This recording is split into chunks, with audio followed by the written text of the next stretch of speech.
Hey guys, so we're going to go over a quick overview of kinetics and thermodynamics and related to the chemistry concepts that are involved in it. So kinetics is really dealing with our reactions, but specifically the rate of these reactions. So is the reaction happening slowly or is the reaction happening quickly, and looking at the speed of the reaction. So the idea behind this is collision theory, because this theory is how we describe the interactions between the molecules and how the reaction is taking place.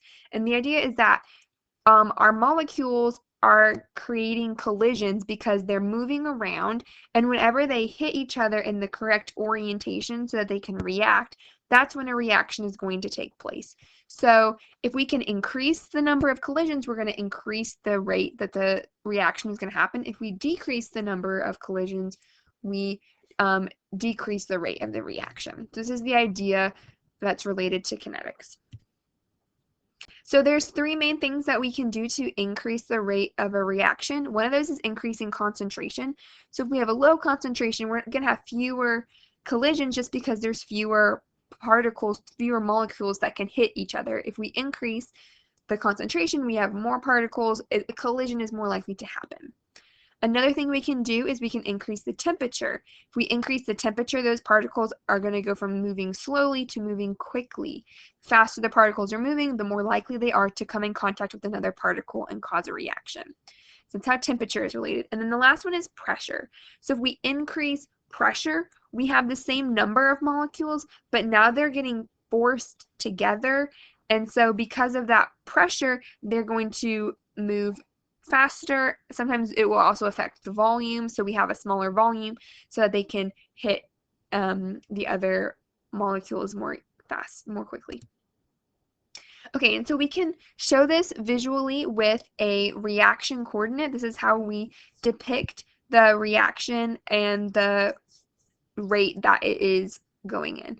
And so we usually think about the reactants are over here, and then as the reaction progresses, we end up with products at the end. And so usually when we have a reaction, there's this hump in energy, meaning we don't normally have products being made without having some sort of energy that's invested into the reaction. And so we call this the activation energy. So we have to add some energy before the reaction can start and take place to make all of the products. So there's a couple ways that we can decrease this activation energy to make a reaction more likely to happen and can happen faster. And one of those is by using a catalyst. And you may have heard of the word catalyst before, maybe in biology, but catalysts are used to speed up reactions, but they are not part of the actual chemical reaction. They're not in the equation. They're just added to help the reaction take place. A lot of times it could be because they are being used to orient molecules so that they can interact and be in the right orientation for the reaction to happen. But what's happening in our graph is that here in purple you can see we still have our reactants and our products, but now this hump, this activation energy hump, is smaller. So that means it's taking less energy to start the reaction. So that's what our catalyst is doing. It's decreasing the amount of energy required to start the reaction. And therefore it speeds up the reaction. And there's lots of examples in real life of catalysts. One of them that you have probably seen before is the decomposition of hydrogen peroxide. So if we were to normally have hydrogen peroxide just sitting out, it decomposes on its own. It just breaks down into hydrogen gas and oxygen gas. This is also called elephant toothpaste a lot of times. But in order for this reaction to happen so quickly, we have to add a catalyst in order to speed up the reaction, to see the bubbles being produced, which are then caught in the soap that's added. And that's why it looks so soapy and fluffy. But here in this first example, they used yeast as the catalyst. And so yeast speeds up the reaction. You can see the reaction goes fairly quickly. But here it goes even faster because we have a different catalyst. Probably potassium iodide is used here as a catalyst. So a different catalyst can speed up at different rates. But either way, this reaction would still take place even if a catalyst wasn't added, it would just happen so slowly you wouldn't really be able to notice it. Another example of a catalyst is in your cars. You have something called a catalytic converter in your car, and it's usually on the bottom of your car here, and there's actually platinum inside of it, which is the catalyst in this case, and it helps catalyze the reaction, turning our carbon monoxide into carbon dioxide. And this is important because carbon monoxide is toxic, and if you breathe it in, it can, well, our electrons are more likely to go to carbon monoxide than oxygen, and so then it can cause people to suffocate because you're not able to use the oxygen. So anyway, to minimize the amounts, carbon monoxide is still produced by your cars. It's just not done at as fast of a rate because some of it is converted. So that's the catalyst in our cars. And then a big one in a human body, which you probably touched on in biology, are enzymes. And so here you can see the enzyme is catalyzing the reaction between our substrates, but the enzyme itself isn't changing really, and it's not involved in the reaction itself. It's just helping orient those two substrates so that it can create the reaction. So it's increasing the number of collisions because it's helping to orient these two molecules. Okay, another theory that's involved with explaining our chemical reactions is the idea of transition theory. And this is just that as our reaction is taking place, after we get to the top of our activation energy, that our reactants will be in a transition state. So it's a state that's in between where our reactants are by themselves. They're already starting to bond, but they're not completely done and hasn't completely formed our products. So a lot of times studying the transition states of different reactions can help us understand what is actually happening with the reaction that's involved and seeing what is happening and how the reaction is occurring. Okay, so we can also relate this idea to equilibrium. So equilibrium is kind of just this idea of balance. You've probably heard of it before. And we have equilibrium with reactions as well. And we want the eventually reactions will go until they're at equilibrium. And so we usually talk about the forward reaction and the reverse reaction. The forward reaction is going from our reactants to our products, and the reverse reaction is going from our products to our reactants, because some reactions can go backwards. So finding this equilibrium happens naturally.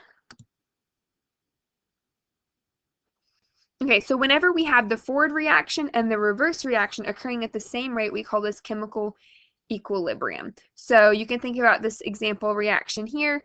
If we are producing NH3 at the same rate as we are breaking down NH3 into and H2, that is when we have reached chemical equilibrium. And we demonstrate that with using a reversible arrow. So we have an arrow going in both directions.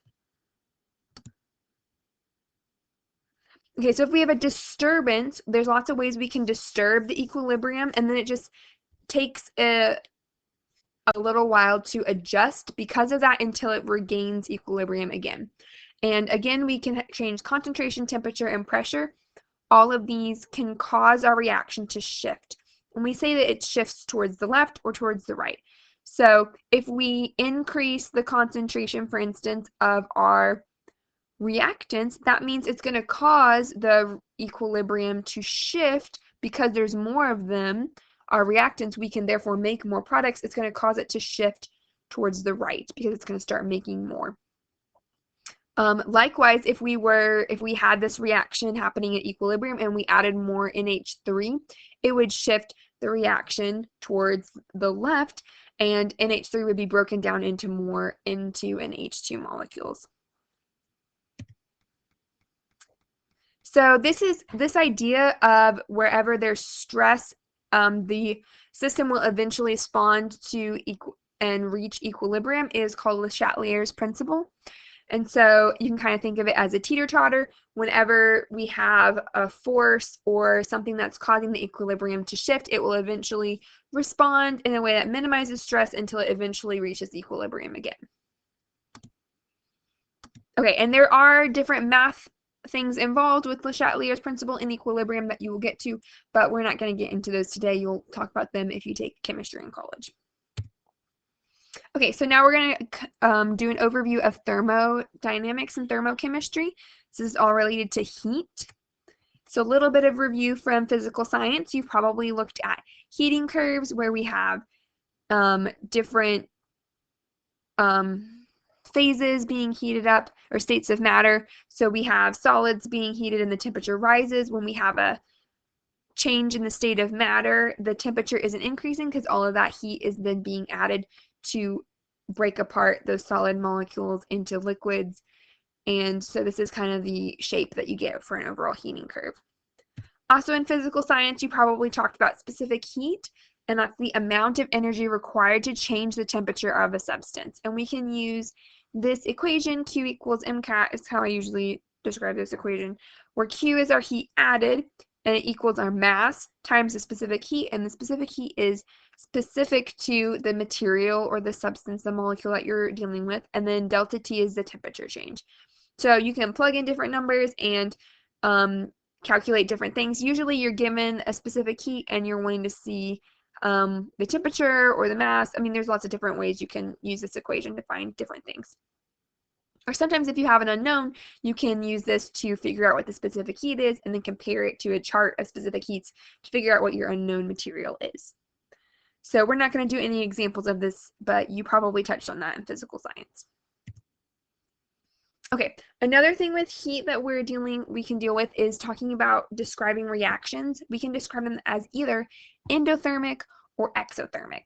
So endothermic, I like to think our heat is going into our system. So you can think about an ice cube melting, going from a solid to a liquid. Heat is required to go in order for that to happen, that process to happen. And then we can also have exothermics, where heat is exiting the system. So that's why if you have fire, heat is exiting because you can feel that temperature. So therefore it's an exothermic reaction. And our exothermic reactions are going to happen more spontaneously. You can see here in our reaction coordinate that the typical shape is that we have our reactants up top and then our products have less energy. So it's going to be more spontaneous. However, our endothermic reactions, the reaction coordinate is kind of backwards because because it needs to absorb energy, the products are they have higher energy, so it's going to take more energy. So a lot of times endothermic reactions are less spontaneous. Okay, and then we can also describe the heat in a system by using the word enthalpy. And we use the letter H, capital H, to describe enthalpy. Sometimes it's confused with the word entropy, which we also use in chemistry to do calculations. We won't really get into that, but just entropy is dealing with chaos and disorder and the overall chaos of a system. How I usually remember this is enthalpy has an H in it, and so that's the letter that we use to abbreviate for it, and it's standing for the heat in the system. So one thing this is a super easy equation, but it's dealing with our thermodynamics, is that our change in the enthalpy, the change in the total heat of the system, is equal to the heat that's gained or the heat that's lost in the system, which is kind of sounds a little intuitive, which is very convenient. So if you ever see Q, it's going to basically be the same thing as our delta H. Okay, we can measure the heat change using a calorimeter or using calorimetry, which is what we would call the process in order to do this. And we would have tried to do one of these in class, but we don't have class right now. So a lot of times we can use kind of like a coffee cup setup where you have two coffee cups sitting inside of each other. You have your reaction and you have a thermometer so that you can record the temperature change. And it's basically just very insulated temperature so that you can see how the heat is changing inside the system itself and not and having as little heat as possible escape out into the surroundings. So the idea behind this is you can figure out the temperature change to see what is the heat change of the reaction as the reaction is occurring inside of this. And this can be used to determine the number of calories in something. If you have some food that you then burn, you can figure out how much heat has changed and the number of calories, so you can relate it to the amount of energy in the reaction. Okay, we can also use something called Hess's law to describe the heat that's going on in our reactions.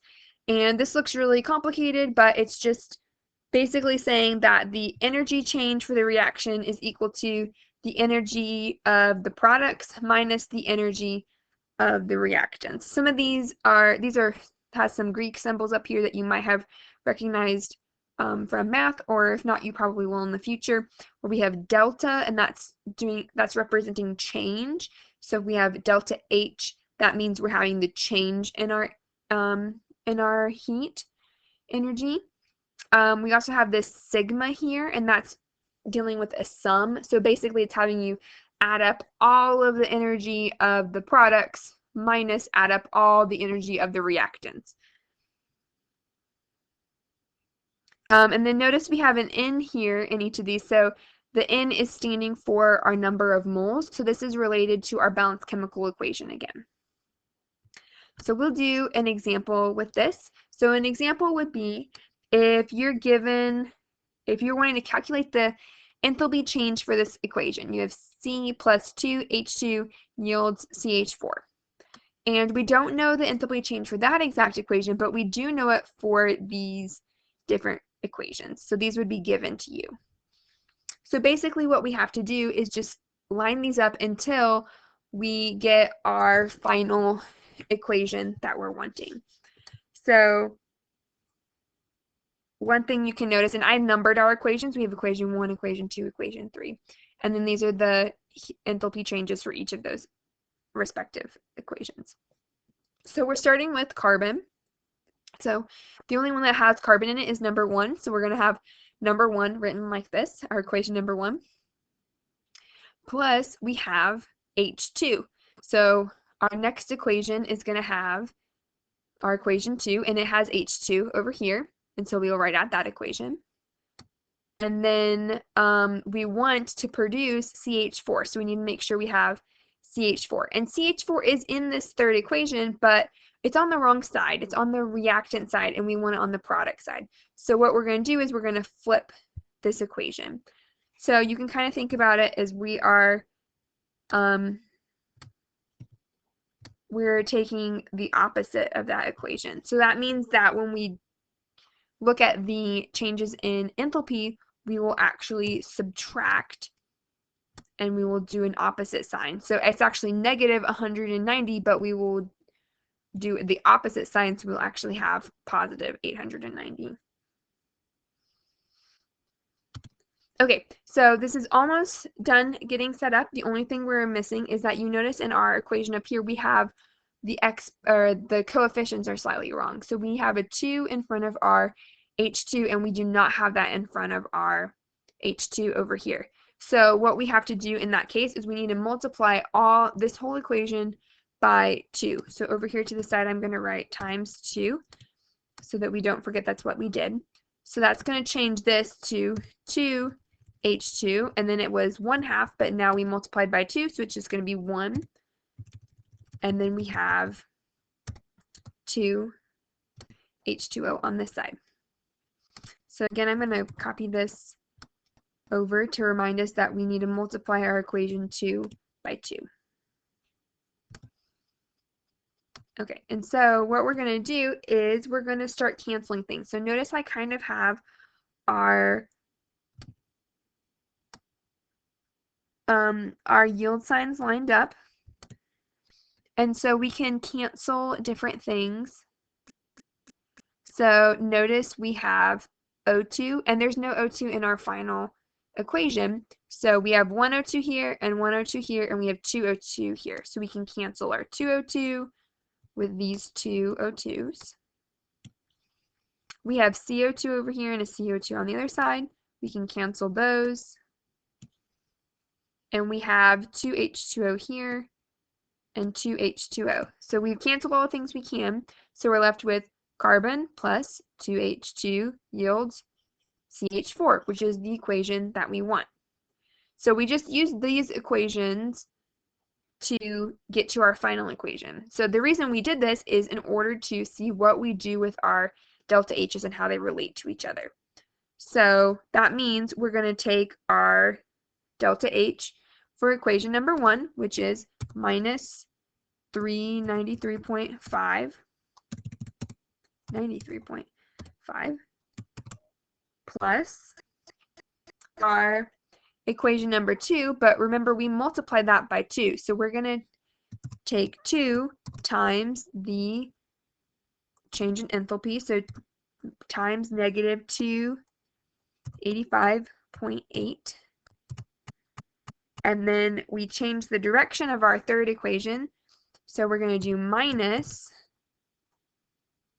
negative 890.3. Or if you want, you can think about this as just adding instead of subtracting a negative. And then we will now just put this into our calculator. So negative 393.5 plus 2 times negative, oops, I'm having problems with this calculator. So I'm actually going to change this, instead of doing plus a negative number, I'm just going to have it be minus that number. Okay, so we're going to do minus 393.5 minus 2 times 285.8 plus 890.3. So it tells us that our final equation will have delta H of negative 74.8.